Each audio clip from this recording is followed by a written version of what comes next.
kehadirannya Bapak Ibu dosen pengampu di mata kuliah Integrated Design Studio dan juga para mahasiswa di mata kuliah Integrated Design Studio. Alhamdulillah di siang hari ini kita bisa bertemu kembali untuk melaksanakan kuliah umum sesuai dengan judul yang sudah disampaikan terkait dengan perhitungan rencana anggaran biaya atau biaya kos. Dalam hal ini mungkin nanti dikaitkan dengan kasus untuk living unit seperti yang sedang teman-teman desain pada kuliah di semester ini. Mari kita awali diskusi kita kuliah umum di siang hari ini dengan bersama-sama membaca basmalah. Bismillahirrahmanirrahim. Semoga agenda kita di siang hari ini diberikan kemudahan dan kelancaran serta ilmu yang bermanfaat bagi rekan mahasiswa sekalian. Yang berikutnya terima kasih saya sampaikan kepada Bapak Ibu dosen di IDS, khususnya kepada Pak Barito yang alhamdulillah di siang hari ini sudah membersamai kita dan berkenan untuk memberikan perkuliahan terkait dengan bagaimana cara perhitungan untuk rencana anggaran biaya. Nanti mungkin Pak Barito akan memberikan beberapa contoh dan juga beberapa hal. Ini sangat bermanfaat ya bagi teman-teman mahasiswa karena sesuai dengan RPS, target kita di minggu ini dan di minggu depan adalah terkait dengan penyusunan untuk rencana anggaran biaya. Dalam hal ini adalah desain living unit yang sedang teman-teman desain. Okay, maybe I will say hello also for the IP student. Thank you for joining this event. Alhamdulillah Rabbil Alamin. Today we are going to discuss about the how to make the calculation for the building cost estimation, especially for the living unit. Alhamdulillah Pak Barito already joined with us and he will explain how the principle to make the calculation for the living unit design. I think we hope can obtain a lot of beneficial for this general lecture because based on our learning plan schedule for this week and the next week or 2 weeks ahead, we have to arrange about the building cost estimation. Saya kira untuk mempersingkat waktu, oh ya, nanti jangan lupa teman-teman mohon kalau ada yang ditanyakan, silakan nanti bisa disampaikan via chat box atau mungkin bisa raise hand ketika sesi tanya jawab. If there is any question from the student, please kindly write in the chat box or directly raise your hand in the answer and question session. Saya kira untuk mempersingkat waktu, mungkin saya bisa memberikan waktu dan screen ke Pak Barito untuk menyampaikan terkait dengan bagaimana prinsip-prinsip untuk perhitungan biaya. Dalam hal ini adalah kasus mungkin kita kaitkan dengan living unit yang saat ini sedang didesain. Monggo silahkan waktu dan screen. Saya serahkan ke Pak Barito.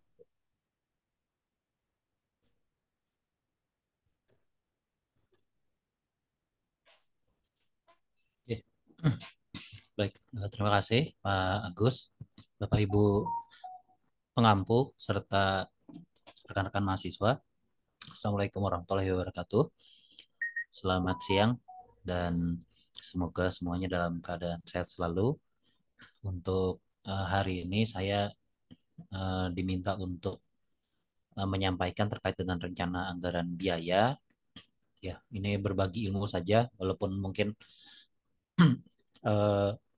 RAB saya kira pada dasarnya akan banyak berkaitan dengan pemahaman sebuah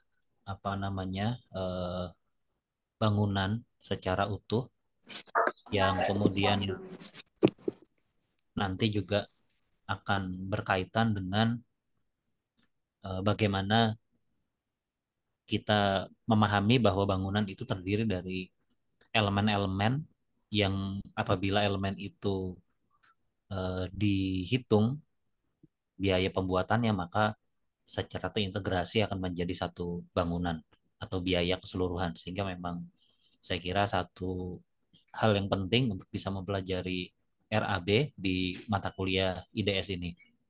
Dan mungkin kita nanti ketika berpraktek tidak sepenuhnya akan bertugas begitu menjadi seorang estimator, kalaupun mau juga boleh gitu ya. Jadi nggak ada yang melarang kan. Tapi eh, sebenarnya kenapa arsitek juga perlu mempelajari? Karena kalau nanti Anda sudah katakanlah berpraktek, pemahaman tentang RAB menjadi penting, baik sebagai bagian dari tugas kita membantu klien untuk mewujudkan perencanaan biaya mereka, atau juga membantu untuk mengontrol di dalam pelaksanaan di lapangan. Hari ini saya ingin share terkait dengan pertama tentunya pengertian dari cost estimasi itu apa, kemudian metode untuk menghitung cost estimation tadi, apakah itu yang sifatnya umum dan yang sifatnya mendetil, apa untung ruginya. Kemudian saya berusaha memberikan contoh pada masing-masing metode itu. Kemudian nanti di akhir ada sedikit tentang BIM dan cost estimation karena pembuatan perhitungan biaya khususnya yang terinci ini membutuhkan perhitungan akan elemen-elemen bangunan. BIM menjadi satu sarana yang baik untuk membuat kita bisa menghasilkan hitungan yang terinci dan aktual karena bisa jadi ada gambar yang uh, kurang sehingga tidak terhitung. Nah, ketika kita memahami bahwa BIM bisa membantu kita untuk menyiapkan itu, maka saya kira ini akan sangat membantu. Yang pertama tentang cost estimation. Jadi saya kira Anda sudah mengenal atau kalau belum mungkin ini saatnya berkenalan. Share screen. Mungkin boleh diaktifkan kembali di sini host disabled. Oh, kepencet. Ya, silakan Pak Barito, maaf. Oke, baik. Jadi cost estimasi atau estimasi biaya konstruksi ini perhitungan tentang besarnya biaya yang diperlukan dalam pelaksanaan bangunan konstruksi yang berhubungan dengan biaya upah, biaya bahan, upah, dan biaya lainnya. Sehingga kira-kira ini yang nanti sebenarnya menjadi inti dari estimasi biaya.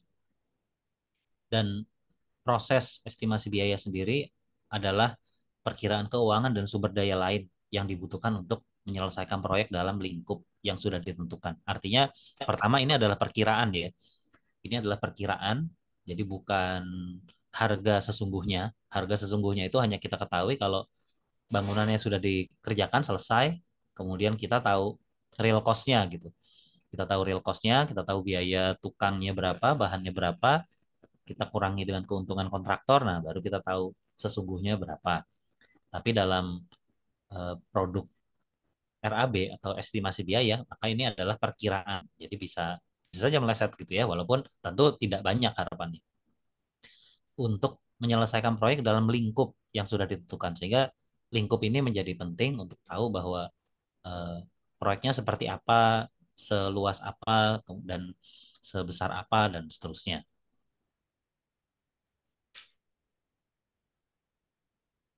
Kemudian kenapa sih kita harus melakukan cost estimation begitu? Tentu nomor satu berkaitan dengan planning ya. Planning terkait dengan budget dan pembiayaannya. Owner ingin membangun rumah sudah planning begitu, punya dana gitu. Nah, tentu kita ketika diserahi satu proyek, kita membantu owner untuk memenuhi perencanaan owner. Nah, kalau enggak, owner punya dana 100, kita tidak bantu dia planning ya kita bikin aja. Yang penting ownernya eh, mau ini mau itu ya kita turutin aja terus gitu ya. Terus nanti pas dihitung store gitu. Terus nggak bisa dibangun gitu. Dan juga ketika proyek itu dibelanjakan, tentu perlu dikontrol. Kalau sebelumnya sudah tahu berapa biayanya, maka kita bisa owner atau pihak yang nanti akan memanage pelaksanaan bisa mengontrol.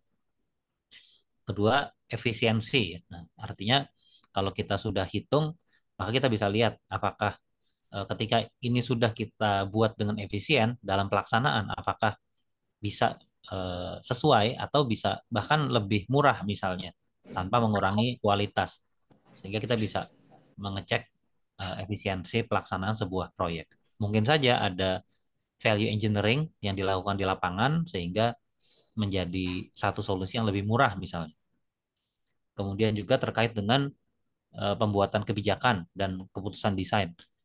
Bisa jadi dalam sebuah perencanaan RAB itu memegang peranan penting dalam penganggaran bagi pemerintah misalnya bahwa oh kita bisa nih bikin sebuah rumah sakit atau oh ini kita harus bangun secara bertahap misalnya sehingga harus disiapkan kebijakan pembangunan bertahap di sebuah rumah sakit sehingga eh, pos estimasi kita itu menjadi dasar untuk mengambil kebijakan dan juga untuk memutuskan sebuah desain ya. Jadi ketika kita merancang, kita diberi batasan budget, tentu kita eh, merancang sesuai dalam apa namanya frame tersebut. Dan juga untuk mengevaluasi jalannya sebuah proyek dan juga akuntabilitas. Kalau sebuah proyek itu di dikerjakan oleh pihak pelaksana atau kontraktor, tentu akan ada beberapa cara pembangunan ya. Ada yang unit price namanya, ada yang lump sum. Untuk kontrak berbasiskan unit price, berarti kan si pelaksana mengerjakan sesuai dengan unit yang sudah dihitung oleh kita yang membuat estimasi. Kalau misalnya dalam sebuah desain kita bilang bahwa kita hitung bahwa oh ini dindingnya kira-kira sekian gitu ya, sekian meter persegi atau ini lantainya kira-kira 250 meter persegi. Nah, yang ditawar oleh si kontraktor adalah biaya pemasangan keramik 250 meter persegi. Nah, ini yang akan menjadi accountable begitu. Kalau misalnya tidak dihitung, ya si owner nggak tahu nih dipasangnya 250, dipasangnya 150 atau berapa begitu, kurang-kurang dikit kan nggak kelihatan. Tapi kalau ada cost estimasi, kemudian ada penawaran unit, maka nanti di lapangan dihitung, oh ternyata nggak 250, ternyata 245, berarti 5 meter persegi harus dikembalikan nih biayanya ke klien, sehingga lebih accountable begitu dengan adanya cost estimation ini. Tentu saja klien akan sangat concern begitu tentang cost, karena kalau tidak ini akan di luar dari perencanaan yang sudah dilakukan.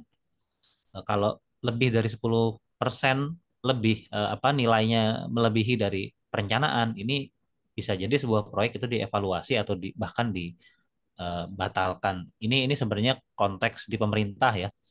Jadi kalau di pemerintahan itu ada yang namanya kontrak change order atau CCO gitu. Jadi kalau misalnya sudah dihitung nih biayanya 100 miliar, ternyata di lapangan biayanya bengkak lebih dari 10%, maka ini akan menjadi ya mungkin menjadi hard time gitu ya untuk para pengelola proyek gitu termasuk si perencana, kontraktor dan semuanya. Jadi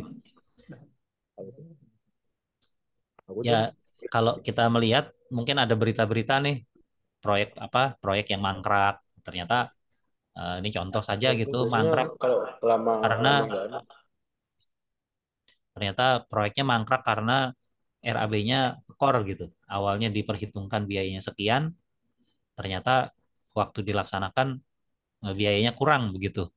Nah, sehingga anggaran negara kurang. Wah, sehingga stop dulu. Padahal di tahun depan belum dianggarkan. Jadi harus nunggu dulu gitu di tahun berikutnya lagi misalnya. Nah, sehingga penting untuk merencanakan RAB dengan atau cost estimasi dengan baik sesuai dengan planning yang sudah dilakukan sebelumnya. Sebenarnya apa sih yang membuat atau yang menjadi bagian dari biaya dalam bangunan?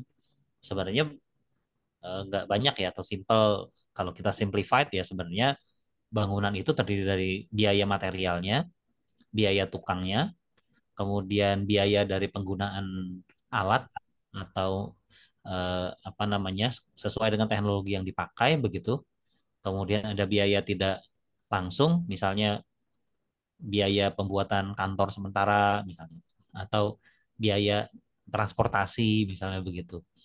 Juga kontingensi atau jaga-jaga ya, jadi biaya-biaya tidak terduga. Dan yang terakhir tentu margin, karena pihak yang mengerjakan tentu dia akan mendapatkan keuntungan. Kalau kita breakdown lebih besar lagi nih, kalau kita lihat di ada yang disebut sebagai direct cost itu tadi, apa namanya, biaya tukang, material, alat peralatan dan seterusnya. Side overhead mungkin ini juga menjadi biaya lain-lain. Ada apa namanya, biaya perizinan, mungkin ada asuransi dan seterusnya. Termasuk overhead di office ini masuk indirect cost. Eh, Kalau kita kembangkan sebenarnya setelah kita tahu bahwa unsur-unsur dasarnya adalah tadi ya, material cost, labor cost, kemudian equipment dan lain-lain. Apa yang kira-kira berkaitan langsung dengan desain kita? Nah, tentu yang pertama size ya. Jadi semakin luas bangunannya, pasti materialnya semakin banyak dong. Nah, sehingga eh, mat- eh, cost-nya, biaya pembangunan jadi naik. Jumlah lantainya antara high rise dengan low rise kan lebih banyak lantai yang high rise gitu kan. Artinya strukturnya juga mestinya lebih besar gitu dari sisi apa, dimensi dan volume betonnya, juga kedalaman pondasinya. Tentu high rise perlu pondasi lebih dalam karena bebannya kan lebih berat dibandingkan low rise. Kalau pondasinya lebih dalam berarti kan material pondasinya lebih banyak. Tenaga kerjanya yang membuat bangunan itu juga jadi lebih banyak. Mungkin high rise perlu equipment khusus gitu. Kalau low rise ini dikerjakan tanpa alat khusus, tapi kalau high rise untuk mengejar waktu membutuhkan tower crane misalnya TC gitu ya. Nah, sedangkan tower crane sendiri sewa bulanannya udah ratusan juta gitu. Berarti kan akan ada biaya nih dari equipment atau peralatan untuk mengerjakan sebuah bangunan. Artinya building size sangat berpengaruh terhadap biaya sebuah bangunan. Kalau di dalam apa, peraturan PUPR ada yang disebut dengan koefisien atau faktor pengali jumlah lantai. Jadi kalau bangunan yang jumlah lantainya 2 lantai itu ada faktor pengali terhadap biaya per meter sebesar 1,09, 3 lantai 1,12. Ini sebenarnya menunjukkan bahwa biaya mengerjakan bangunan 3 lantai itu kira-kira 0,12 ya, 12% lebih tinggi daripada bangunan yang 1 lantai. Jadi ini benchmarknya bangunan 1 lantai kan. Kalau bangunannya jadi 2 lantai, itu dia sekitar 0,9. Jadi hampir 10% lebih mahal daripada bangunan 1 lantai. Lebih mahalnya dari mana gitu? Dari strukturnya kan ada perbedaan di eh, kekuatan, dimensi dan lain-lain. Begitu juga basement. Jadi semakin banyak basement, maka faktor pengalinya lebih besar. Nah, ini menunjukkan bahwa semakin banyak jumlah lantai, maka biaya akan semakin naik begitu. Kemudian yang lain yang mempengaruhi cost estimasi atau biaya pembangunan adalah tipologi bangunan atau fungsinya, karena masing-masing fungsi membawa kebutuhan utilitasnya sendiri atau building sistemnya sendiri. Mungkin ada eh, finishing-finishing khusus misalnya atau material khusus serta struktur yang khusus. Antara rumah sakit dengan resort. Nah, ini kira-kira lebih mahal mana ya? Rumah sakit dengan resort. Kalau dari sisi utility, tentu rumah sakit lebih kompleks dan lebih mahal. Nah, ini Pak Agus nih, spesialis rumah sakit, mesti hafal ya. Apa saja utilitas yang dibutuhkan di rumah sakit begitu. Tapi bukan berarti resort juga murah gitu, karena dia ditujukan untuk apa, fasilitas kenyamanan, sehingga mungkin kesan-kesan mewah itu diperoleh dari building material yang mahal. Nah, maka material cost finishingnya mungkin resort lebih mahal begitu. Material costnya katakanlah menggunakan keramik khusus atau tiling yang khusus, atapnya juga atap dari bahan natural yang sebenarnya buatan gitu ya. Sedangkan hospital atap nggak kelihatan, jadi ya nggak usah mahal-mahal lah gitu kan, yang penting kuat. Tapi utility-nya mahal begitu, harus ada pendingin udara sentral untuk ruang operasi misalnya, yang harus bisa menyaring penyakit dan seterusnya, sehingga kalau kita membuat satu cost estimasi atau estimasi biaya, kita tahu bahwa begitu fungsinya beda, ini mestinya harganya beda gitu ya.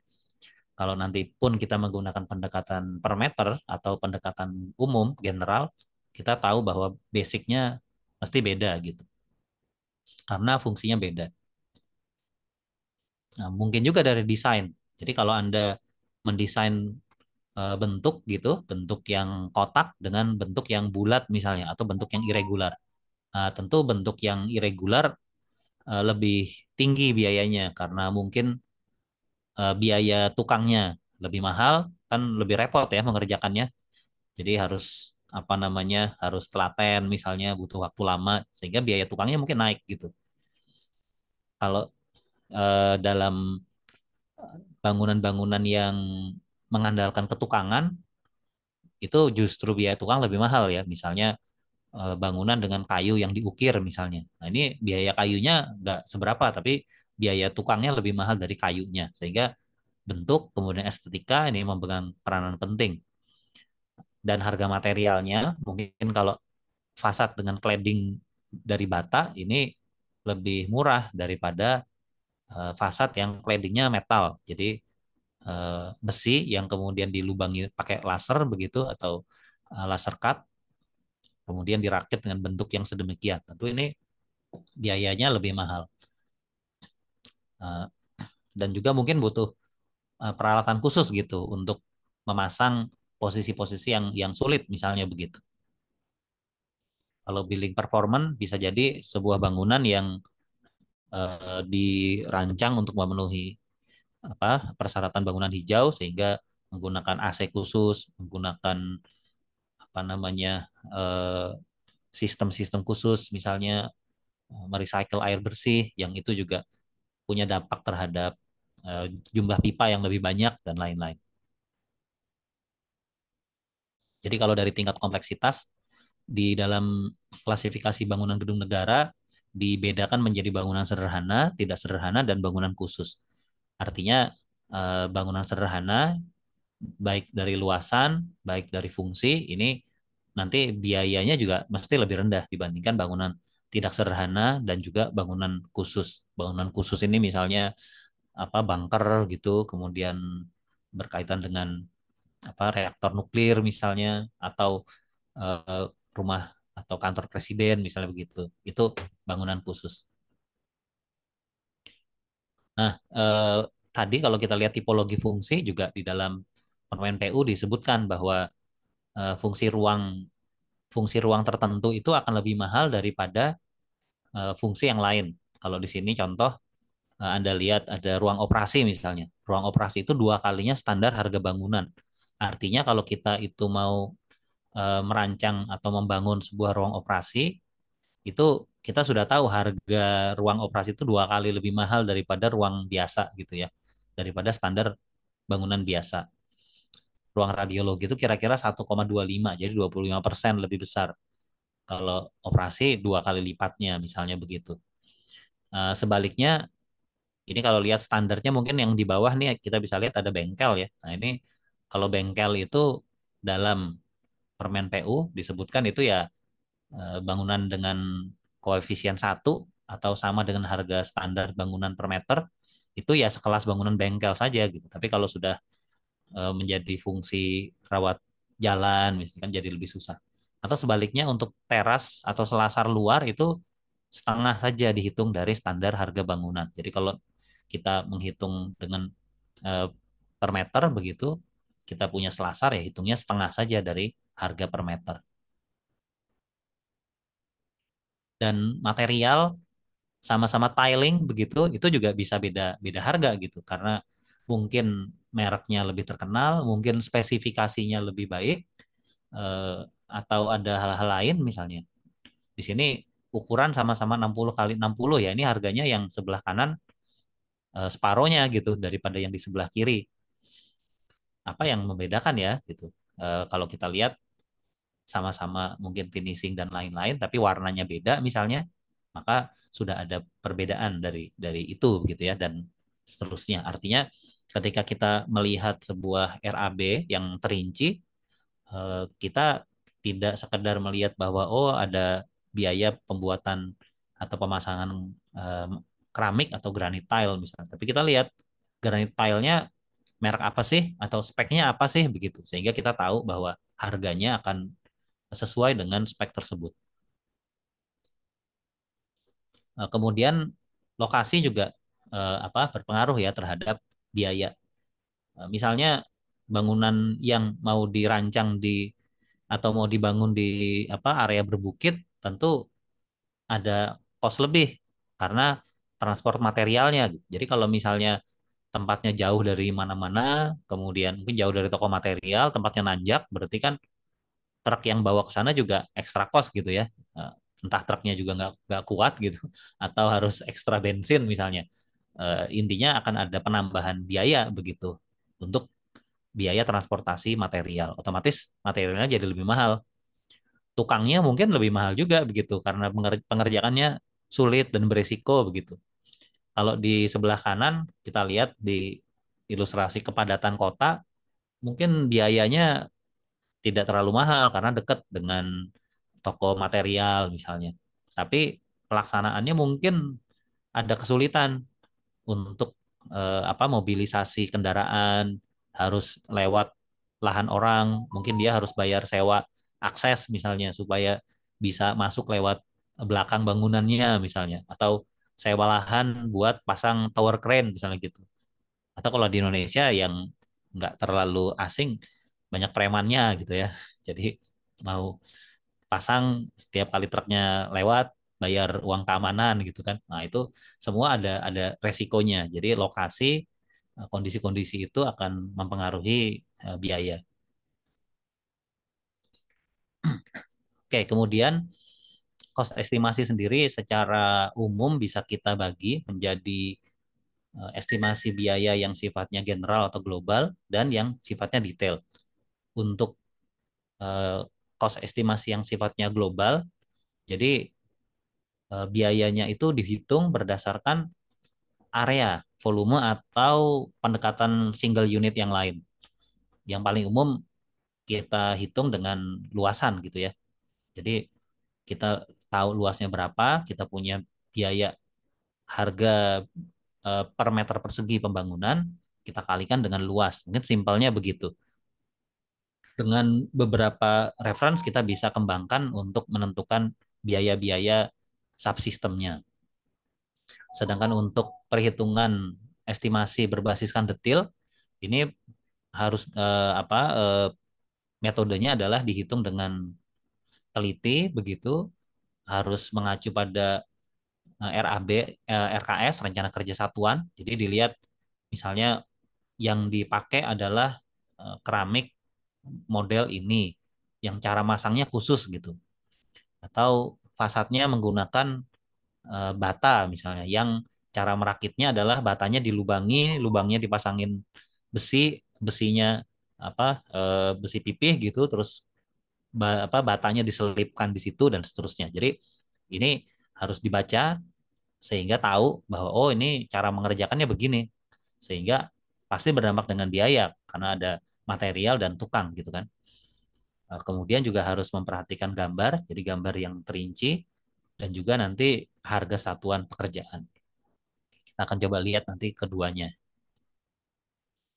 Oke, kalau kita bandingkan, saya kira ya secara logika saja, kurang lebihnya, kalau kita menggunakan pendekatan yang global, kita hanya membutuhkan waktu yang lebih singkat ya. Jadi selama Anda tahu luasan bangunan Anda, luas lantai gitu, kemudian Anda tahu fungsinya apa, Anda tahu kira-kira berapa lantai gitu. Nah, itu sudah bisa memperkirakan berapa sih biaya pembangunannya. Tentu harus mengetahui biaya per meternya ya.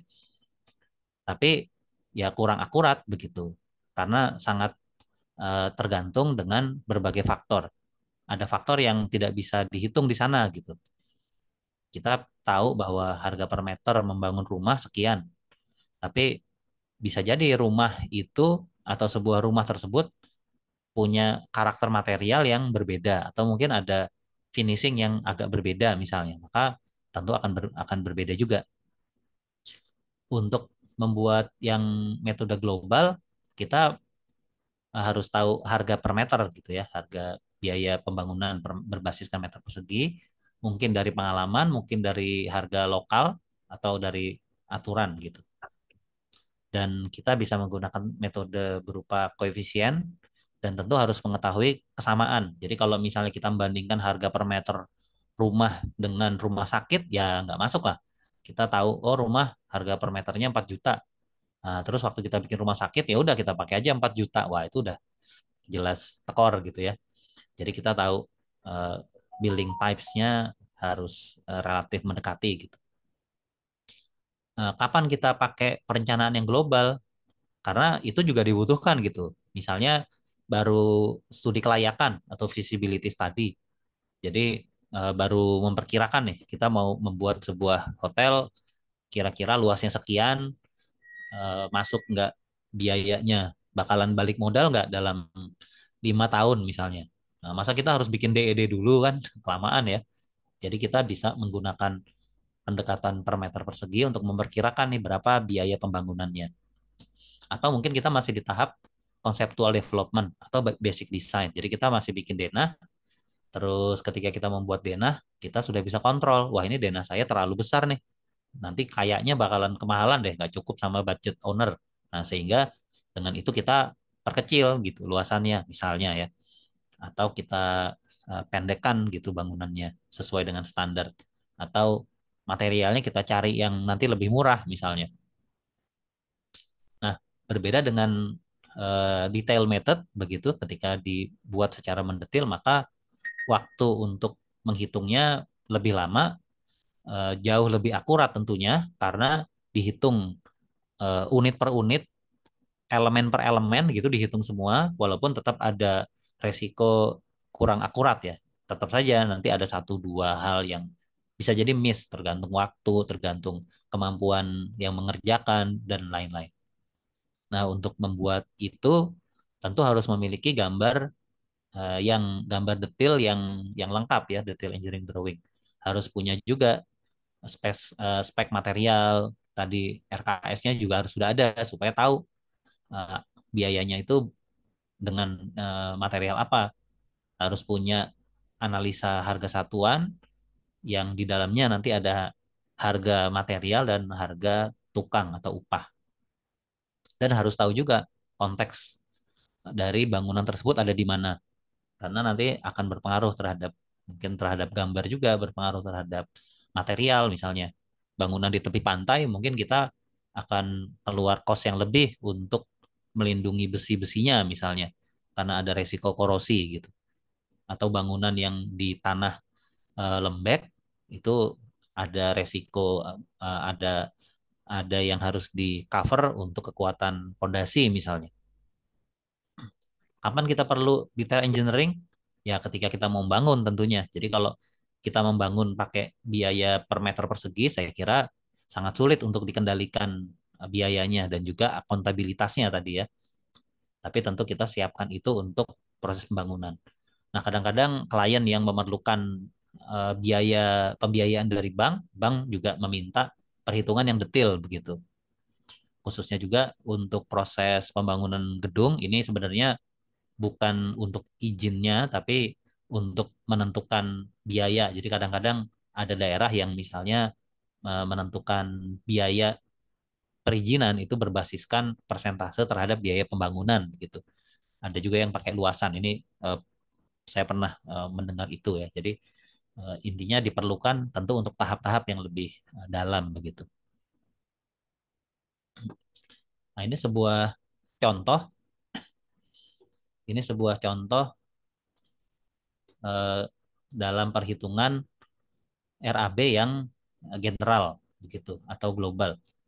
Ini saya ambil dari sebuah kasus yang pernah saya kerjakan begitu, sebuah rumah tinggal lokasi di Pemalang tahun 2017. Nah, jadi di sini karena kita sudah pernah menghitung secara terinci, maka untuk mengetahui biaya per meter perseginya ya tinggal kita bagi saja gitu antara biaya terinci itu dengan luasan. Sehingga dengan luasan dengan biaya sekitar 1,2 miliar, tahun 2017 dengan luasan bangunan sekitar 335 itu ternyata harga per meternya pada waktu itu adalah 3.600.000-an. Nah, kemudian itu kan 2017. Sekarang kan harga-harga naik gitu ya. Nah, dengan melihat data inflasi sekitar 2%, maka dalam waktu 6 tahun ya kira-kira naiknya sekitar 12% lah. Maka harga sekarang itu kira-kira 4 juta. Nah, ini bisa mungkin bisa sebagai salah satu acuan begitu. Dan harga 4 juta itu saya konfirmasi juga sama rekan saya yang mengerjakan. Jadi ini kan basisnya perencanaan yang kemudian dikerjakan oleh salah satu kolega kami gitu. Nah, di sini bisa dikonfirmasi kalau sekarang memang harganya di 4 jutaan gitu. Untuk jadi harga 4 juta per meter untuk rumah 2 lantai. Nah, kira-kira seperti itu. Mungkin nanti saya akan tunjukkan juga beberapa item dari pekerjaan ini. Yang pasti kita ketika kita pegang harga per meter, kita perlu tahu bahwa harga itu speknya apa. Ini secara singkat saya kutip spek arsitekturnya ya. Jadi granitnya itu pakai 60-60. Kemudian eh, pakai juga keramik dengan setara Roman. Ada yang kalau lokal ini berarti bukan yang branded gitu ya. Tapi ada juga yang dengan platinum misalnya dan seterusnya. Nah, sehingga nanti teman-teman memahami spek, memahami merek sebuah material itu juga penting ya untuk mengetahui dampaknya terhadap harga. Dan dari situ saya juga bisa membuat persentase gitu. Jadi kalau 100% jumlah dari total biaya ternyata 0,21%-nya untuk pekerjaan persiapan. Kemudian 1,8 untuk tanah dan pasir dan seterusnya. Yang biasanya tipikal adalah pertama pekerjaan struktur. Biasanya pekerjaan struktur itu memang 25 sampai hampir mungkin 30% gitu. Nah, ini sebenarnya juga berkaitan dengan nanti pengkategorisasian ya. Jadi kalau di sini pekerjaan beton di poin 4 itu disebutkan sebagai ya dipisahkan sebagai pekerjaan beton, kemudian pekerjaan atap dan plafon ini tergabung antara rangka atap dan finishing plafon. Jadi di situ ada biaya buat struktur atap sebenarnya. Oke, tapi kita bisa lihat kalau yang banyak mengambil bobot di dalam RAB ini adalah pekerjaan beton sebesar 23%. Sedangkan untuk pekerjaan arsitekturnya lantai 13%, saniter 4,8% dan seterusnya. Kalau di proyek lain, rumah sakit misalnya, biasanya yang tinggi itu pekerjaan MIP karena ada gas medis, mungkin ada apa namanya AC sentral dan seterusnya. Oke, jadi ini bisa kita pakai sebagai satu acuan begitu ya. Nah, selanjutnya kalau tadi itu persentase dari pengalaman atau dari sebuah proyek yang kita hitung detail, ini contoh persentase yang didapatkan dari Permen PU nomor 22 2018. Jadi biasanya kalau pondasi itu untuk kantor 5 sampai 10% terhadap apa komposisi biaya total ya. Lantai 5 sampai 10% ya, nggak terlalu jauh beda dengan data yang tadi. Nah, yang belum masuk di dalam perhitungan tadi mungkin biaya-biaya non standar. Biaya non standar ini adalah biaya atau item pekerjaan yang sifatnya lebih khusus. Jadi nggak semua bangunan punya begitu. Misalnya pengkondisian udara atau AC. Mungkin tidak semua bangunan punya atau menggunakan terbatas. Telepon misalnya. Mungkin tidak semua menggunakan telepon atau dengan model PABX misalnya yang kompleks. Atau eskalator kan nggak masa rumah pakai eskalator ya, rumah sultan kali ya. Tapi kalau di secara umum kan nggak. Kemudian gas pembakaran, gas medis dan seterusnya. Nah, ini mungkin bisa menjadi acuan ketika kita nanti menghitung ketika kita punya elemen standar atau biaya standar, kemudian kita tahu bahwa di bangunan kita tuh nanti ada biaya non standarnya, maka kita bisa mengalihkan ya persentase dari item tersebut. Jadi di sini ada pengalinya terhadap yang X ini dikalikan terhadap biaya fisik standarnya gitu. Dan ada yang dikalikan dari biaya satuan tertinggi. Ada juga yang dari biaya mutu di situ. Tadi sudah disebutkan kalau kita eh, dalam perhitungan sebuah bangunan dengan jumlah lantai lebih banyak, maka akan memiliki biaya yang lebih besar. Di sini saya coba membuat sebuah contoh begitu. Jadi misalnya kita ingin mengerjakan sebuah rumah 3 lantai. Rumah 3 lantainya nggak terlalu besar. Saya cari di internet aja, katanya luas lahannya 36 meter persegi gitu ya. Kemudian kira-kira kalau misalnya ternyata rumah ini luasnya adalah memiliki semi basement dengan 30 meter persegi begitu. Kemudian lantai satu luasnya juga 30 meter persegi dan lantai duanya 32 misalnya. Kemudian nanti dia akan membuat dengan interior dan AC. Jadi rumahnya full dikasih eh, interior dan AC. Kira-kira berapa sih biayanya gitu ya? Kita belum punya gambar, baru baru konsep. Mungkin klien juga baru ngira-ngira gitu. Saya pengen bikin segini nih luasnya misalnya. Maka dengan data tadi kita bisa melakukan perkiraan. Pertama, kita sudah mengetahui nilai dari atau luasan ya. Jadi kita tahu bahwa luas dari lantai semi basementnya adalah 30 meter persegi. Kita kali dengan harga per meter, kita kali dengan angka koefisien begitu. Kemudian tadi biaya yang kita pakai adalah biaya untuk bangunan 2 lantai, sehingga di sini saya berasumsi bahwa untuk semi basementnya yang ditingkatkan. Tentu kalau kita lebih hati-hati bisa aja kita kita pertimbangkan bahwa ini kan jadinya 3 lantai gitu ya. Jadi semi basement lantai satu, lantai dua, terus sehingga nanti lantai duanya juga dikalikan misalnya gitu. Nah itu saya kira personal preference karena tidak ada yang menurut saya pemahaman saya ya.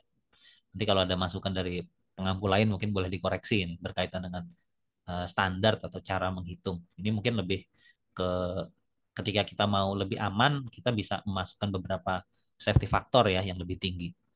Kalau kita menghitung dengan cara ini, maka kita tahu bahwa untuk membangun sebuah bangunan dengan luasan 92 meter persegi, 3 lantai, ada semi basementnya. Itu kira-kira komponen standarnya 391 jutaan. Non standarnya tadi kita bisa mengambil dari tabel interior itu menggunakan range. Ini kalau saya balik lagi, sini kan interior range-nya 15 sampai 25. Ya, katakanlah interiornya yang paling murah lah kira-kira gitu ya. Dikalikan saja dengan biaya standar, maka biaya interiornya kira-kira nanti 58 juta 700-an. Kemudian untuk AC diambil juga yang paling rendah, diambillah 7%, sehingga dapat 27 juta 400. Ini sebenarnya kalau 27 juta 400 itu kalau dibandingkan dengan pengetahuan sekarang gitu ya, itu termasuk mahal. Artinya rumahnya itu dikasih AC mungkin semua gitu. Dari lantai satu sampai lantai 3. Karena kalau yang saya pernah tanya AC untuk 3 kamar begitu itu 6 juta 500-an dengan satu outdoor gitu. Berarti kan ini 3 kalinya ya. Saya berasumsi bahwa luasan-luasan yang lain juga diperhitungkan. Artinya apa? Kalau kita menggunakan persentase, kita cek ke real cost, nah mungkin kita bisa melihat bahwa oh ada hal-hal yang lebih misalnya dalam budgeting berbasiskan ini. Jadi tingkat akurasinya jadi kita ketahui. Nah, kemudian dari situ kita bisa menjumlahkan biaya standar dan non standar. Dapat 477 juta 800, jangan lupa dikali pajak ya. Harus bayar pajak dong. Pajaknya 11% untuk pekerjaan kontraktor ya atau kontraktual. Kalau swakelola bisa jadi 2,5% saja pajaknya. Sehingga total estimasi biayanya menjadi 530.300 sekian. Artinya kita bisa bilang bahwa kira-kira seginilah biaya pembangunannya. Jadi tolong dianggarkan sekian gitu. Nah, kalau kita kemudian mau mengembangkan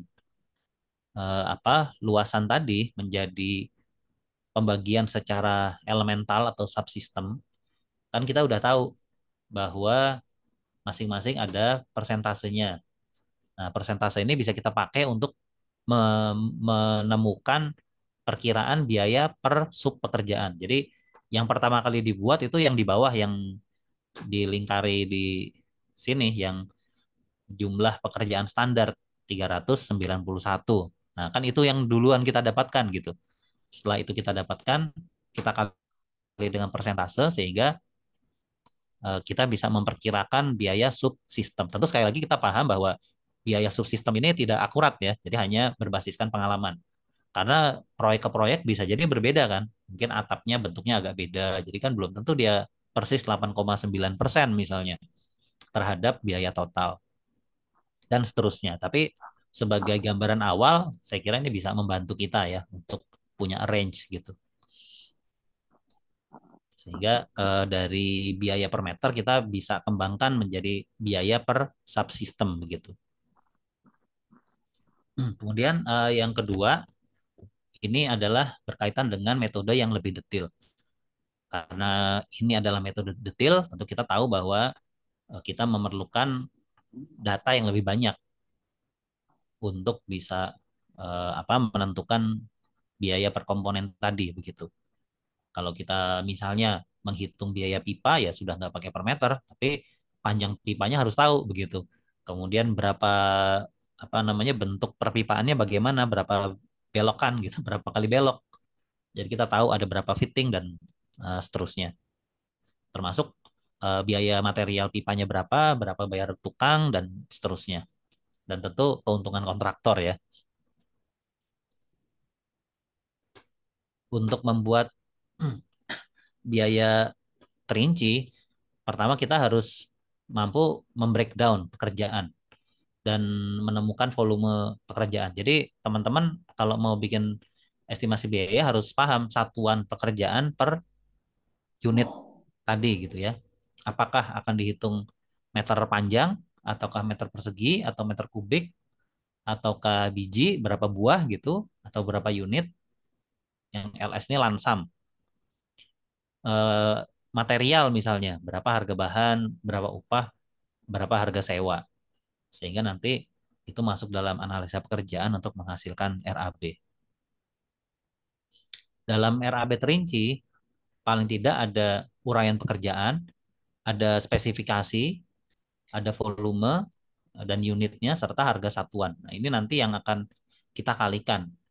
Uraian pekerjaan berarti harus tahu dalam bangunan itu apa saja sih yang digarap. Nah, sebenarnya kalau dari kelengkapan detail ini mungkin ketika teman-teman belajar gambar detail eh, akan lebih mudah untuk menggabungkannya ke sini gitu ya kalau memang gambar detail tentunya. Jadi ketika Anda menggambar atau mungkin sekarang ya ketika Anda menggambar Anda tahu kalau Anda misalnya sudah membuat struktur.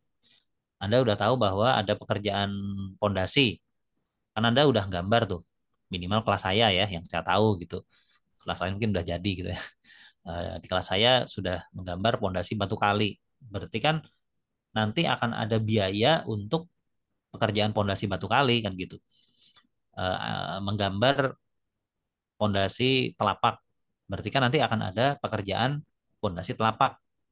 Jadi apa apa yang Anda gambar itu kan sebenarnya adalah elemen bangunan yang nanti akan dihitung gitu. Sehingga untuk membuat RAB diperlukan data gambar gedung tentunya, rencana kerja dan persyaratan, spesifikasi teknisnya, volume. Jadi harus tahu volume dibedakan ya antara volume meter kubik dengan volume pekerjaan. Jadi volume pekerjaan itu maksudnya adalah eh, jumlah dari pekerjaan tersebut begitu. Apakah nanti dia berupa meter lari, meter kubik, atau meter persegi dan lain-lain. dan memerlukan analisa satuan upah dan material yang nanti akan kita lihat. Ya urutan secara umum lah. Pertama tentu harus ada gambarnya dulu gitu. Kalau nggak ada gambar tentu nggak bisa menghitung detail gitu kan. Kemudian membuat spesifikasi bahan syarat kerja. Jadi harus tahu dalam gambar itu saling berkaitan bahan yang dipakai apa, cara mengerjakannya bagaimana. Dirinci, kemudian dihitung volumenya. Sesudah punya volume, kita juga tentu perlu mencari harga bahan dan upah. Harga bahan dan upah ini berbeda dengan analisa atau harga bahan dan upah ini adalah bagian dari analisa. Nanti kita lihat penjabarannya. Kemudian kita kalikan volume dan analisa, kemudian semuanya ditotal, tinggal terakhir ditambahkan dengan jasa pemborongan. Ini kayaknya sumber lama PPN 10%, sekarang kayaknya udah 11%. Nah, di sini contoh kita harus punya detail engineering drawing. Mungkin saya akan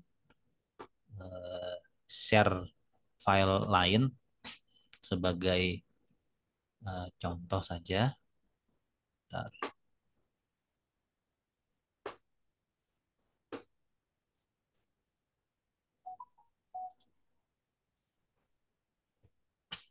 Ya, jadi ini yang tadi saya kutip. Jadi ini adalah gambar DED begitu yang tentu harus digambar dengan lengkap. Ya, lengkapnya selengkap gambar rumah lah. Tentu detailnya tidak sebanyak gambar stadion gitu ya, atau rumah sakit. Tapi tentu gambar preliminary sudah harus ada gambar tampak depan, samping, ada gambar potongan yang menggambarkan strukturnya, nanti atapnya bahannya apa, terus bahan struktur atap, bahan penutup atap juga udah kelihatan begitu. Kemudian misalnya kita ingin menggunakan lantai dengan bahan tertentu, jadi sudah digambar. Kalau kalau ada polanya, mungkin ada variasi warna terang dan gelap di mana harganya beda misalnya. Mungkin ada material lawasan gitu yang ada pola motif-motifnya. Jadi harus digambar dulu supaya tahu berapa volumenya. Kemudian gambar plafon, jadi tahu mana yang bahan plafonnya gipsum, mana yang mungkin kalsiboard, mana yang mungkin pakai plafon PVC misalnya. Ada detailnya untuk melihat misalnya plafonnya datar atau seperti ini ada naik turunnya gitu ya, supaya nanti dibalik dari apa daun daun ceilingnya itu ada indirect ya, ada lampu misalnya. Nah ini kan desain yang tergambar.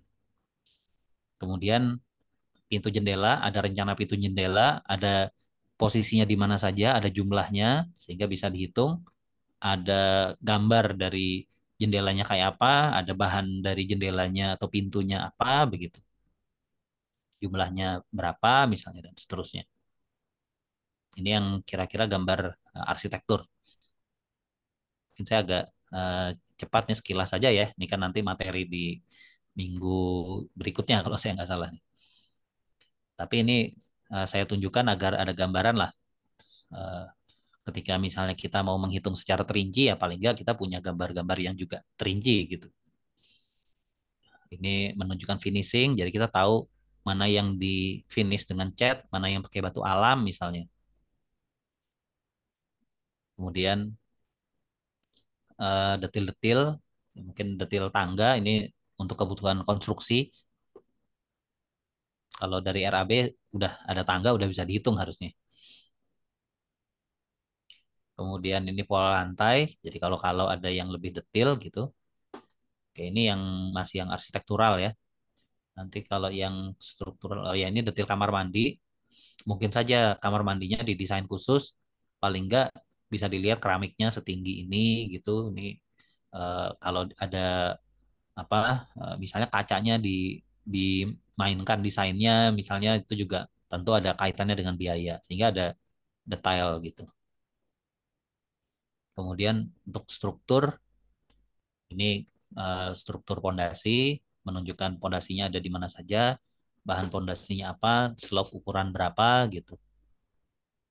Kemudian nanti juga ada gambar kedalaman pondasi, ini gambar balok Ini pondasinya dalamnya seberapa, dengan kedalaman ini kita tahu pekerjaan tanahnya nanti berapa meter gitu kalau harus nguruk. Dari ini kita tahu bahwa dimensi-dimensi pondasi, dimensi struktur dengan penulangan struktur, jadi kita juga tahu dan ini nanti juga bisa dihitung. Oke, dan seterusnya MEP perlu ada lampu, kemudian juga stop kontaknya ada di mana, kemudian air bersih, air kotor dan seterusnya. Oke, saya kira saya kembali ke materi selanjutnya. Jadi sebagai ilustrasi bahwa ya kurang lebih seperti itu kelengkapannya gitu. Nah, selanjutnya sesudah kita punya gambar, kita punya analisa harga satuan. Ini contoh analisa harga satuan bisa didapatkan dari SNI atau kalau yang terbaru untuk pemerintahan itu menggunakan Surat Edaran Binakon 2023. Ini untuk pekerjaan pemerintah. Mungkin saja Anda sebagai perencana memodifikasi gitu dari standar atau menggunakan BOW gitu. Ini kalau proyek swasta biasanya relatif bebas, tapi hati-hati kalau kita menggunakan standar atau modified begitu. Ini nanti ada plus minusnya adalah kalau kita pakai yang standar pemerintahan di swasta biasanya memang angkanya lebih tinggi begitu. Tapi kalau kita modifikasi, kalau kerendahan nanti nggak ada yang mau nawar gitu. Jadi akhirnya over budget gitu kan. Nah, sehingga memang perlu mencari titik tengah yang baik gitu ya. Tapi kalau dari sisi keamanan kita menggunakan SNI ini insya Allah sudah aman. Tinggal harganya nanti diganti dengan harga satuan setempat atau bisa dicek di marketplace atau di toko material gitu. Jadi bisa diganti. Nah, analisa harga satuan ini itu adalah sebuah set dari informasi di mana yang nanti Anda sudah dapatkan adalah harga per satuan pekerjaan. Anda sudah dapat harga per satuan pekerjaan, Anda tinggal mencari volumenya gitu ya. Jadi biasanya ininya sudah ada. Kalau Anda cari cost analysis gini, maka harga satuan ini sudah ada. Yang Anda lakukan adalah tinggal memasukkan volume, kemudian volume dikali harga satuan, nah dapatlah jumlah harga. Kemudian semua pekerjaan tinggal di total, dapatlah nilai keseluruhan. Kira-kira seperti itu. Nah, unsur dari analisa harga satuan itu di dalamnya ada list dari harga material dan analisanya nanti ya, dan list harga upah begitu. Ini contoh harga pasir satu kubiknya sekian misalnya, harga paku kilonya sekian misalnya dan seterusnya. Nah, ini bisa didapatkan di harga satuan barang dan jasa atau SHBJ dari pemerintah setempat biasanya kalau dikeluarkan per daerah, jadi per kabupaten kota, sehingga nanti menggunakan SK wali kota atau per wali gitu atau perbub gitu, nanti dipakai untuk lelang di daerah tertentu, daerah tersebut. Tapi tentu saja itu adalah harga tertinggi ya. Kalau dari local authorities ini harga tertinggi. Jadi kalau kita masukkan harga yang lebih tinggi dari itu, nggak boleh gitu. Tapi kalau kita masukkan harga yang lebih murah, ya boleh aja. Asal kita punya dasarnya. Jadi kalau kita masukin yang asal juga nggak boleh gitu ya. Tapi real price ada dasarnya. Mungkin ada 3 toko material sebagai backup vendor misalnya itu boleh saja. Atau dari marketplace misalnya kan sekarang mudah ya bisa browsing di apa namanya si hijau apa si oranye gitu ya. Nah, dari situ Anda bisa bandingin harga-harga untuk memasukkan ini gitu. Kemudian ada juga biaya tukang ya. Nah, ini biaya tukang saya kira lebih baik kalau menggunakan harga SHBJ gitu. Oke, nah kemudian untuk membuat RAB terinci, pertama Anda harus menentukan item atau jenis pekerjaan. Kedua, menghitung volume. Kemudian mencari harga bahannya, upah, kemudian analisa. Nanti harga bahan dan harga upah itu dipakai untuk mengupdate analisa.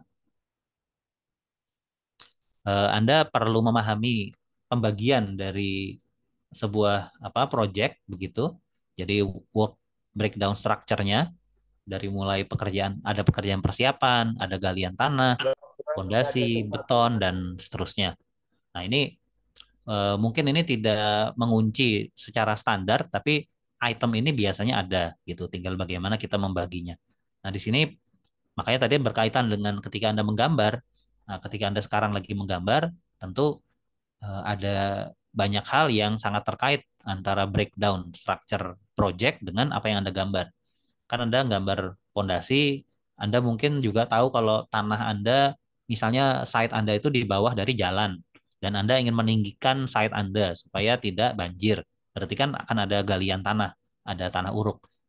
Pondasi jelas akan digali karena dalamnya minimal kalau 2 lantai ya apa biasanya 2 meter misalnya ya, kan akan menggali dan seterusnya begitu, sehingga antara gambar yang Anda buat dengan breakdown structure ini nanti matching gitu.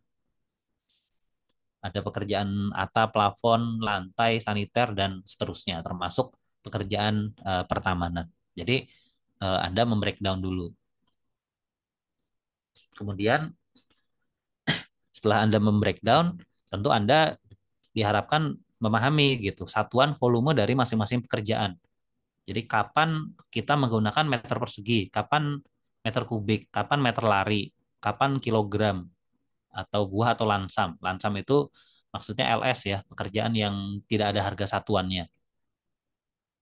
Ini kalau sekedar ilustrasi saja yang ada di tulisan ini.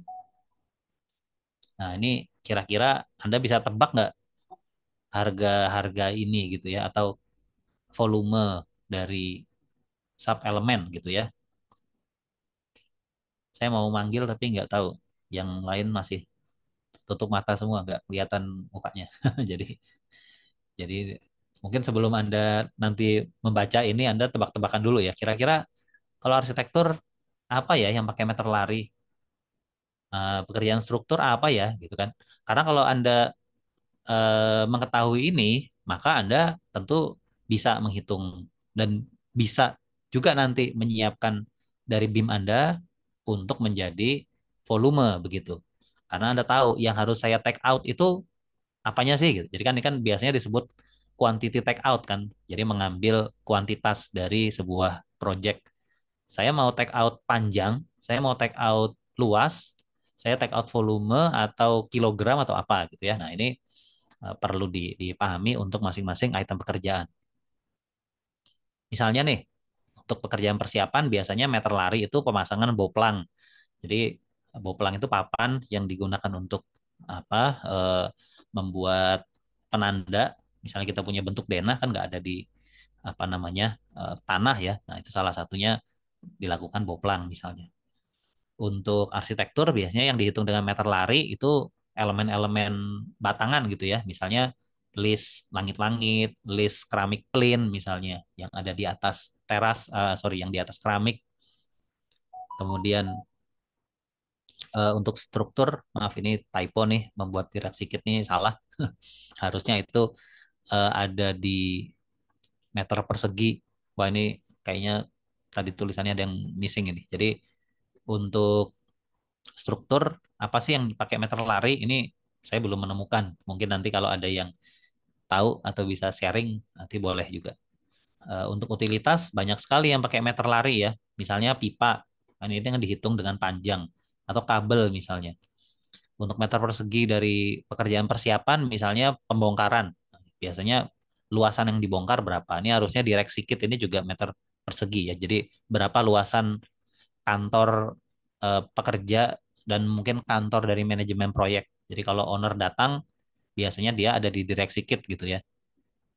Kemudian untuk arsitektur, meter persegi yang berkaitan dengan acian ini adalah finishing dinding, jadi membuat dinding bata tertutupi begitu dengan semen, gampangnya gitu.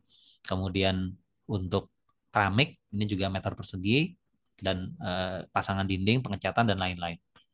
Untuk struktur kuda-kuda baja ringan ini juga di pasaran dihitung juga dengan menggunakan meter persegi. Jadi sudah ada analisanya 1 meter persegi area atap itu biayanya berapa. Jadi kita tidak perlu menghitung berapa sih tiangnya gitu ya. Kan ada rangka, nanti rangkanya panjangnya sekian meter kali sekian rangka gitu tuh nggak perlu. Tapi kita cukup tahu luas meter persegi dari area kuda-kuda, baja ringan kita, kemudian nanti dihitung. Tentu ini baja ringan ya, beda dengan baja konvensional. Kemudian untuk beki sting plat beton, nah ini di struktur juga meter persegi. Kemudian untuk pekerjaan beton bertulang biasanya menggunakan meter kubik. Kalau di arsitektur saya belum ketemu persisnya apa ya pakai meter kubik, karena pengecatan walaupun catnya itu galon, galon kan kubikase juga ya. Nah, tapi biasanya dihitungnya pakai meter persegi. Tapi nanti kalau ada masukan atau ada sharing tentu bisa kita bahas. Untuk MIP meter kubik itu misalnya pemasangan tangki air, karena tangki air dibeli berbasiskan kapasitas. Jadi kalau kapasitasnya 1 liter sama mungkin 5 liter kan tentu beda harga gitu ya. Untuk kilogram, nah ini biasanya pekerjaan pembesian. Untuk arsitektur ya mungkin kalau paku itu mau dihitung itu juga pakai kilogram ya. Tapi kalau masuk ke dalam struktur biasanya pekerjaan pembesian itu dihitung dalam kilo. Kalau MIP belum tahu saya. AC kiloan kan enggak, kecuali AC bekas di kilo gitu. Kalau untuk pekerjaan yang lain ada juga pieces ya. Nah, kalau pekerjaan berbasiskan per unit atau per piece itu untuk MIP yang saya kira banyak ya. Misalnya lampu kan jualnya bijian, pompa AC itu kan juga bijian. Kalau arsitektur mungkin roster atau pintu, jendela itu bisa saja dihitung per pintu gitu harganya berapa. Nah, sedangkan lansam, lansam ini karena nggak bisa dihitung atau sulit dihitung, nah kadang-kadang pekerjaan persiapan ini menggunakan pendekatan lansam. Lansam itu misalnya ada bangunan baru didirikan di atas bangunan lamanya dibongkar dulu gitu. Nah, ini biaya membongkarnya bisa pakai per meter, tapi bisa juga diperkirakan. Ya udahlah, sekian juta misalnya gitu. Atau kalau masih ada yang dimanfaatkan, kadang-kadang malah nggak bayar gitu untuk bongkar, tapi malah dilelang. Jadi owner cari orang yang mau bongkar, silakan dibongkar, silakan diambilin lah gitu. Ada genteng mau dimanfaatkan silakan diambil, mau kusen mau diambil silakan gitu ya. Tapi yang penting bangunan saya dibongkar. Nah, itu malah nggak keluar duit gitu kan. Tapi ini sangat kasuistik ya, sehingga kadang-kadang pekerjaan bongkaran itu lansam gitu. Untuk arsitektur misalnya pembuatan patung misalnya gitu. Jadi dalam desainnya ada patungnya. Ini kadang-kadang nggak bisa dihitung pembuatan patung itu berapa kilo apa betonnya atau besinya ya itu nggak bisa dihitung. Tapi itu adalah pekerjaan seni gitu ya. Jadi apa biasanya dengan lansam. Nah, untuk membuat atau menghitung harga per komponen itu adalah analisa harga satuan dikali volume. Jadi simpel sebenarnya. Analisa harga satuan kali volume. Yang penting ada tahu harga satuan. Berapa biaya untuk membangun 1 meter persegi keramik. Itu kan namanya harga satuan. Harga satuan untuk keramik. Nah, kalau Anda tahu harga satuannya, berapa biayanya, tinggal Anda kali aja dengan luas keramik yang Anda pasang gitu. Ya udah, dapat. Atau berapa biaya membangun atap misalnya ya. Tadi membuat rangka atap baja ringan yang luasannya misalnya 100 meter persegi misalnya gitu. Ya tinggal Anda cari aja berapa harga satuannya per meternya yang ada analisanya. Nah, tinggal Anda kali dengan volume. Tapi ini sebagai pemahaman tentu Anda perlu tahu harga satuan itu dapat dari mana. Nah, harga satuan itu dapat dari upah. Upah itu dapat dari harga per orang dikali koefisien persatuan pekerjaan. Kemudian harga bahannya itu didapatkan dari harga per satuan pekerjaan. Jadi misalnya harga pembuat keramik misalnya gitu. Nah, itu harga keramiknya sendiri. Tapi kan mau masang keramik nggak cuma keramiknya aja kan. Pasti ada semennya, ada pasirnya, dan lain-lain. Nah, itu nanti dikali juga dengan indeks atau koefisien. Kemudian juga kalau dibutuhkan peralatan misalnya. Kalau pasang keramik nggak perlu peralatan yang harus disewa gitu ya. Tapi mungkin membuat marmer mungkin karena harus ada poles, jadi ada sewa mesin polesnya misalnya. Nah, ini harus masuk dalam analisa. Tinggal Anda kalikan. Dan ini semua berkaitan langsung dengan yang disampaikan di awal, biaya material, biaya upah, dan lain-lain. Ini contoh, saya mengutip sebuah analisa. Dalam analisa ini isinya adalah biaya pemasangan keramik. Keramik ini saya kira mudah buat contoh ya, soalnya eh, lebih simpel. Jadi berapa biaya pemasangan keramik ukuran 30 kali 30 motif seluas 100 meter. Nah, tadi kan langkahnya Anda harus cari analisa dulu ya. Nah, ini adalah kutipan sebuah analisa harga satuan. Dalam analisa ini kita sudah tahu bahwa harga per meter persegi pasang keramik 30 kali 30 motif itu harganya 123.500. Jadi kalau bahasa tukangnya tuh ini harga terpasang gitu. Jadi kalau berapa sih biaya pasang keramik? 123.500 gitu. Harga udah terpasang. Nah, itu. Karena kenapa sudah terpasang? Anda bisa lihat komponennya. Ada bahannya sendiri, kemudian ada apa namanya spesinya, ada pasirnya, sama ada semen warna atau grouting gitu. Ini karena keramik ya. Tentu kalau ini granit beda lagi. Granit dia nggak perlu semen warna atau nggak perlu grouting gitu. Karena dia cutting series ya. Jadi ujung sama ujungnya langsung ketemu gitu. Tapi kalau keramik biasanya ada gap antar elemen. Jadi harus dikasih semen warna biar rapih gitu. Tenaganya, nah di sini sudah ada analisa. Analisanya berbasiskan orang orang hari ya. Jadi untuk memasang 1 meter persegi lantai keramik itu perlu 0,26 orang per hari. Berarti nggak nyampe 1 orang, cuman 0,2 ya kakinya aja gitu. Tukang batu 0,1, ini cuman 0,1. Kepala tukang 0,01, mungkin cuman kepalanya. Nah, ini sebenarnya adalah pendekatan ini didapatkan dari analisa ya. Ini analisa yang sudah dilakukan perhitungannya begitu oleh pihak lain ya di SNI atau dulu ada BOW namanya. Nah, ini akhirnya kita tinggal pakai saja gitu. Sehingga ketika kita nanti mau menghitung ya tinggal kita kalikan gitu. Kalau misalnya kita mau memasang 100 meter persegi keramik ukuran 30 kali 30 ya kita kali aja 123.500 kali 100 meter. Jadi 12.350. Nah, ini adalah harga pasang keramik. Mungkin sebagai catatan untuk harganya nanti jangan jadi acuan ya karena ini sebenarnya materi lama. Mungkin harganya sekarang udah naik gitu. Atau mungkin juga masih ada 30-30 yang harga satuannya, harga per meter perseginya itu 65.000 misalnya. Tapi mungkin dengan merek atau kualitas tertentu gitu ya. Kalau harga tukang kayaknya udah naik.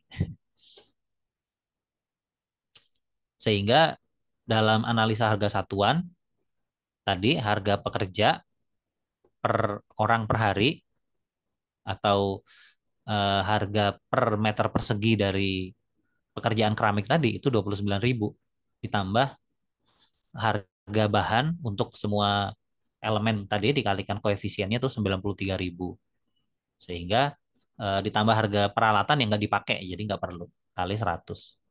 Nah, itu adalah contoh menyelesaikan sebuah kasus satu elemen ya yaitu keramik. Nah, nanti secara menyeluruh akan disusun seperti ini begitu. Jadi biasanya menggunakan spreadsheet, jadi Excel atau lain-lain, di mana kita punya rekapitulasi harga total di awal agar memudahkan ya. Ini sebenarnya preference ya, mau di awal apa di akhir, tapi kita biasanya menyajikan di depan gitu. Baru kemudian muncul breakdown dari pekerjaan. Masing-masing elemen ini nanti saling berkaitan ya supaya praktis gitu. Jadi misalnya Anda menghitung nilai pekerjaan persiapan, ini berapa rupiah, ini berapa rupiah.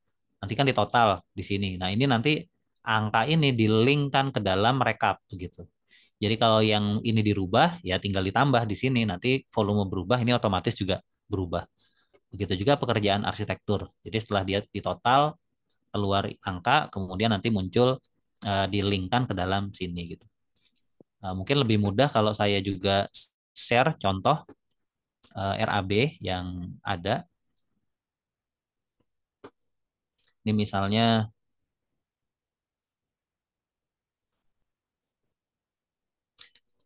di sini ada satu contoh Nah, ini rekapitulasi ya. Jadi rekapitulasi ini ada pekerjaan persiapan, pekerjaan tanah, pondasi dan seterusnya di jumlah. Nah, cuman ini belum dikasih apa pajak ya. Nah, kalau kita klik, kita lihat dia akan menunjukkan link bahwa pekerjaan persiapan dia link ke RAB sheet nomor ini ya, RAB G8. Jadi di sini Anda lihat ada sheet rencana anggaran biaya gitu. Jadi kalau kita mau tahu, mungkin kita ambil contoh misalnya pekerjaan dinding misalnya gitu. Di sini kan disebutkan dinding 19 juta. 19 juta ini dapat dari RAB G27. Jadi kita buka RAB, kita cari G27. Nah, di sini Anda lihat ada pekerjaan dinding. Nah, pekerjaan dinding muncul di sini harganya yaitu 19 juta sekian. 19 juta ini dapat dari mana? Nah, pertama ada volume. Nah, volume ini dihitung sendiri, makanya nggak ada linknya. Nah, ini dihitung sendiri. Kemudian di sini ada harga satuan. Nah, di sini namanya analisa harga satuan. Jadi Anda sudah punya harga 69.200 itu, Anda masukkan volume, tinggal Anda kali. Ini harga satuan untuk pasang tembok setengah bata. Kalau kita klik harga satuan, kita lihat dia juga akan link lagi gitu ke analisa harga satuan. Di sini G124. Analisa harga satuan ini di G124. Kalau manual kita cari di sini. Nah, ini. Nah, kita lihat bahwa oh ternyata untuk mengerjakan harga satuan ya. Jadi di sini untuk mengerjakan pasangan tembok setengah bata dengan spesifikasi satu apa namanya satu apa namanya setengah bata, satu pieces dan 4 pasir gitu. Ini untuk terasram, jadi untuk yang kedap air itu per meter perseginya. Jadi ini luasan ya, membutuhkan bata, kira-kira batanya 70 gitu. Semennya kira-kira sekitar ini gitu ya, 11,5. Kemudian pasir 0,043 kubik dan seterusnya. Nah, sehingga di sini kita ini sebenarnya tinggal memakai yang ini gitu. Nah, ini yang tadi di link. Tapi kalau kita perlu mengevaluasi harga bahan karena mungkin saja ini harga bahan yang lama. Nah, kita tinggal cek harga bata. Harga bata berapa sih sekarang sebiji? Oh, 60.000. Nah, turun ya. Harusnya naik ya. Oh, 80.000 misalnya. Apa? Oh, 90.000 misalnya gitu. Ya, ini tinggal kita ganti harganya. Begitu harga ini kita ganti, ini berubah, otomatis rekap ini berubah gitu ya. Yang ada di sini berubah, untuk pekerjaan dinding nanti harganya berubah, yang di sini juga berubah. Kalau misalnya ini, oh harganya naik sekarang 80.000, maka di sini menjadi berubah dan biaya pekerjaan dindingnya juga menjadi berubah dan harga rekapnya juga menjadi berubah gitu. Nah, kira-kira itu sehingga untuk membuat RAB terinci kita membutuhkan satu set file ini yang isinya adalah harganya, oh, yang isinya adalah harga bahan dan harga satuan gitu ya, dan seterusnya. Oh, ini saya tadi melakukan kesalahan mengubah, jadi saya bukan mengubah di sini. Ini kan baru biji ya, tapi harganya adalah yang di sini nih. Nah, ya, jadi kita bisa merubah tentunya dengan melihat ini, tapi sebenarnya harga ini merujuk ke harga bahan. Nah ini yang harusnya dirubah. Ya, saya miss ya. Nah, jadi di sini yang kita bisa ganti. Misalnya, oh harga batu berapa, harga bata berapa gitu. Ini ya, wah ini harganya 500 per biji gitu ya. Kalau 70.000 per biji, bata emas. Nah, ini kita bisa ganti di sini. Nah, begitu ininya kita update harga bahannya, maka otomatis analisanya akan berubah. Kita update juga harga tukangnya misalnya. Nah, tukangnya udah naik nih. Wah, ini kayaknya harganya lama banget karena harganya sekian gitu ya. Nah, ini begitu kita update, maka analisanya berubah.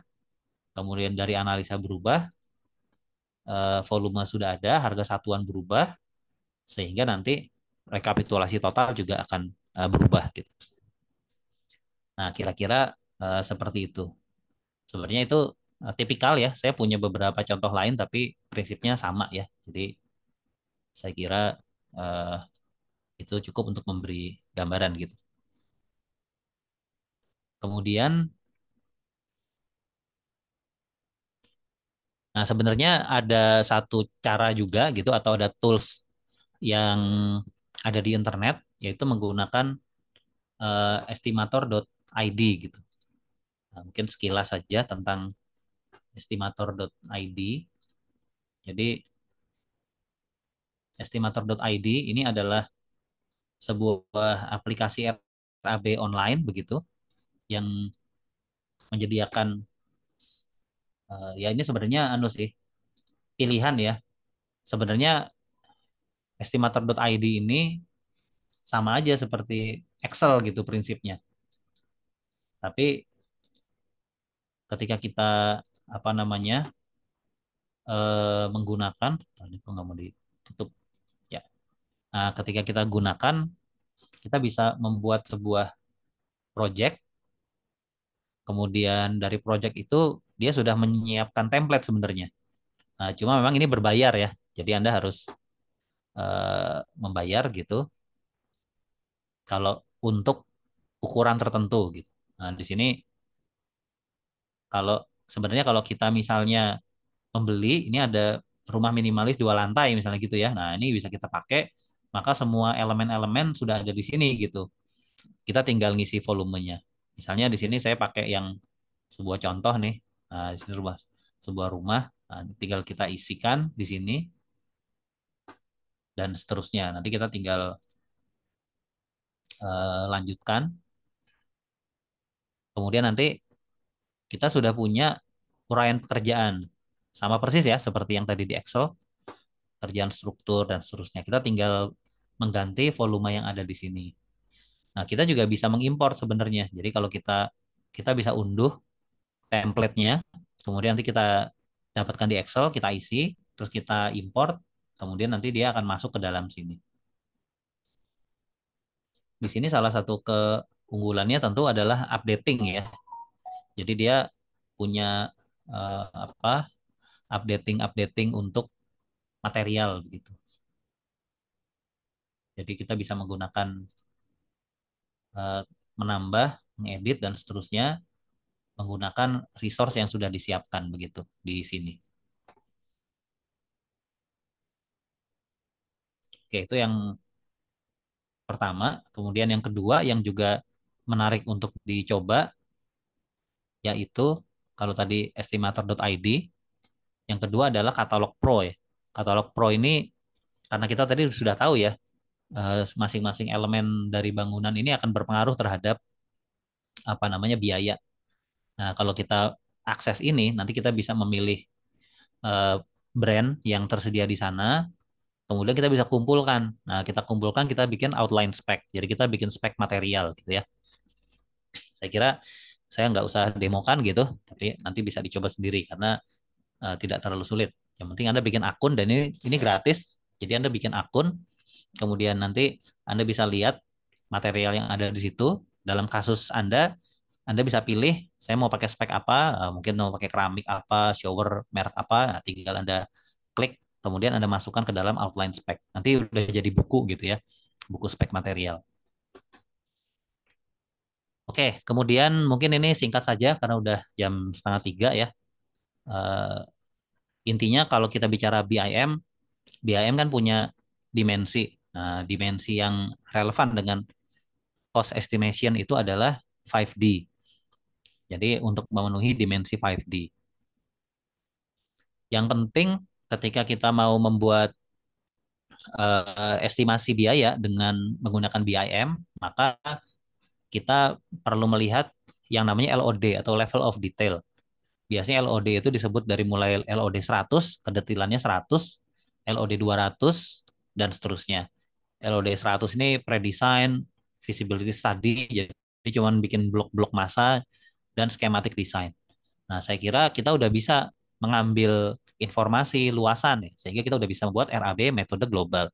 Nah, ketika nanti kita mengembangkan gambarnya lebih detail lagi, masuk ke LOD 300 atau 350, maka kita bisa menggunakan itu untuk detail method, untuk RAB yang terinci. Nah, kira-kira seperti itu. Jadi, tentu ini berarti disesuaikan. Kalau fasenya masih fase awal, gambarnya belum detail, Anda baru bisa bermain di level global gitu ya. Dan seterusnya. LOD 400, 500 ya sudah pasti dia lebih detail daripada LOD sebelumnya. Nah, ini sekilas saja tentang LOD, mungkin sudah diberikan di BIM ya. Ini contoh LOD 100, itu dia cuman punya informasi tentang deskripsi saja gitu ya, sama foto.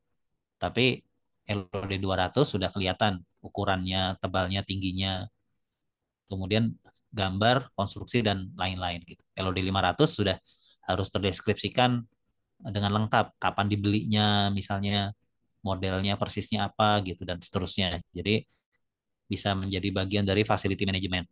Nah, untuk membuat RAB terinci, paling tidak Anda ya ada di kisaran inilah ya. Kira-kira seperti itu. Nah, ini penjelasannya kurang lebih terkait dengan cost estimation dan LOD. Anda lihat kalau sudah di LOD 300, maka setidaknya Anda sudah bisa membuat cost berbasiskan specific assembly gitu ya. Nah, jadi Anda udah bisa bikin. Kalau di konseptual, nah Anda baru bisa price per square foot. Nah, misalnya gitu. Nah, ini sebenarnya ilustrasi saja cara Anda mengambil. Jadi dalam konteks BIM sebagai quantity take off, anggap aja prinsip kita gear base in, gear base out gitu ya.